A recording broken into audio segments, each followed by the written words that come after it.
এই তরুণরাই বাংলাদেশের পরিবর্তন করতে সক্ষম, যেভাবে এই তরুণরা আওয়ামী লীগের ফেসিবাদকে বিদায় করে দিয়েছে। যার ব্যক্তিগত চাওয়া পাওয়া নাই, যার ব্যক্তিগত ইন্টারেস্ট নাই, তাদেরকে যদি এমপি বানান আপনারা, তাহলে দেখবেন বাংলাদেশের উন্নয়ন আর কোনো বাধা থাকবে না উন্নয়ন হইতে। এই এনসিপি কিন্তু ছড়াই গেছে সারা বাংলাদেশে, এবং এনসিপির নেতৃত্বে আছে অল্প বয়সী তরুণরা। এই তরুণরাই বাংলাদেশের পরিবর্তন করতে সক্ষম, যেভাবে এই তরুণরা আওয়ামী লীগের ফেসিবাদকে বিদায় করে দিয়েছে। বাহুবলে অনেকে বলে যে এত অল্প বয়সে এমপি কেমনে হবে, এমপি কেমনে হয়। এখন জনগণ যদি চায় ভোট দেয়, এমপি হওয়া সম্ভব না। আপনারা বাহুবলের 7 বারের এমপি আসামা ফিরোজের নাম শুনছেন? এই আসামা ফিরোজ এমপি হয়েছে কত বছর বয়সে? আসামা ফিরোজ 27 বছর বয়সে এমপি হয়েছে বাহুবলে। আপনারা বাহুবলের মানুষ আমার চেয়েও কম বয়সে একজনকে এমপি বানিয়েছিলেন সেই 1973 সালের ইলেকশনে। 1973 সালের ইলেকশনের পরে উনি 7 বার বাহুবলের এমপি হয়েছে, এবং প্রথম এমপি হওয়ার বয়স ছিল কত? 27 বছর। এই জন্য এমপি হইতে সংবিধানের আইন হলো 25 বছর। 25 বছর হইলেই একটা লোক এমপি ইলেকশনে দাঁড়াইতে পারে। তো সেখানে যারা আমরা 38, 39, 40 বছর বয়সে আছে, আমরা কি এমপি হওয়া আমরা কি এমপি হইতে পারি না? এমপি হওয়ার উদ্দেশ্য হলো যে আপনাদেরকে খেদমত করা।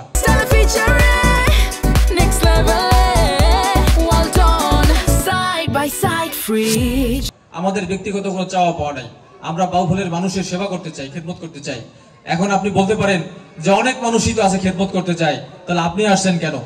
আমরা আসছি, আমাদের তরুণদের চাওয়া পাওয়া কম, আমাদের বিদেশে বাড়ি করা লাগবে না, আমাদের হলো গাড়ি বাড়ির দরকার নাই। এমপি হওয়ার আগেই আমাদের গাড়ি আছে, এমপি হওয়ার আগেই আমরা বাড়িতে ভালোভাবে থাকতে পারি, আমাদের সমস্যা নাই।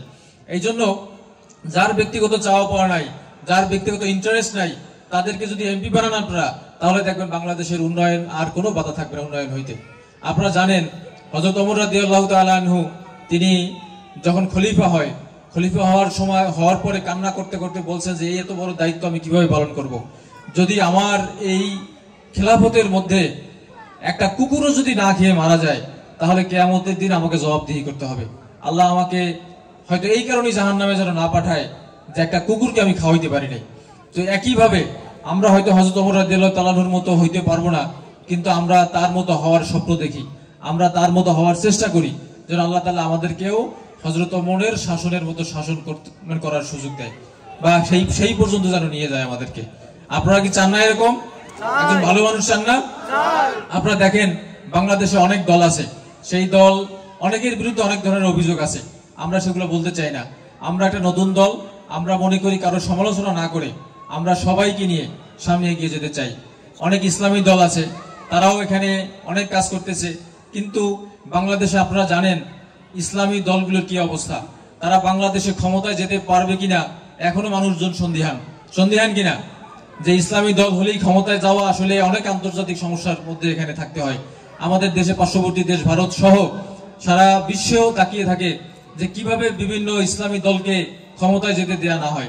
তাহলে আমরা যদি মনে করি যে আমরা অন্যান্য দলগুলো যেখানে ভালো মানুষ থাকে, যারাও ইসলাম অনুসরণ করে, যারাও অন্যান্য ধর্মাবলম্বীদের প্রতি সহানুভূতিশীল, যাদের মাধ্যমে কোনো ধর্মের ক্ষতি হয় না, এই ধরনের লোকদেরকে যদি আমরা সংসদে নিয়ে যাই, যদি আমরা উন্নয়ন করার সুযোগ দেই, যদি আমরা জনপ্রতিনিধি বানাই, আমি মনে করি তাহলে কোনো অংশেই সেই হিসেবে আমরা কিন্তু খারাপ করব না। এবং আমাদের দল হিসেবে আমরা কিন্তু একটা মধ্যমপন্থী দল, যে দল কোনো অন্য ধর্মাবলম্বীর উপরও কিন্তু আমাদের আক্রোশ নাই, ক্ষোভ নাই, এবং তাদের উন্নতি চাই। এবং পাশাপাশি বাংলাদেশের সংখ্যাগুরু যে দল ইসলাম, যারা মুসলমান, এই মুসলমানদের জন্য আমাদের দলের পক্ষ থেকে অনেক ধরনের প্রোগ্রাম আছে, অনেক ধরনের সহায়তা করার সুযোগ আছে, এবং তাদের যে কোনো ধর্মীয় মানুষদের ধর্মীয় অনুভূতি পালন করার জন্য, তাদের ধর্ম পালন করার জন্য আমাদের পক্ষ থেকে সার্বিক সহযোগিতা আছে।